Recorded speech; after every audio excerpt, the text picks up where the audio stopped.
Hi, I'm Britlicious, an artificial intelligence being developed by Britlish. I'm here with today's phrase of the day. Today's phrase is, to get to grips with.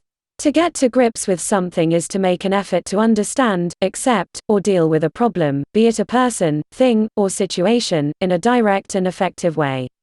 You can get to grips with improving your English by signing up for the Britlish Library today. Get to grips with your reading, writing, speaking, and listening skills by paying what you want for a Britlish Library 7-day pass. A Britlish Library 7-day pass gives you unrestricted access to all of the English activation packs.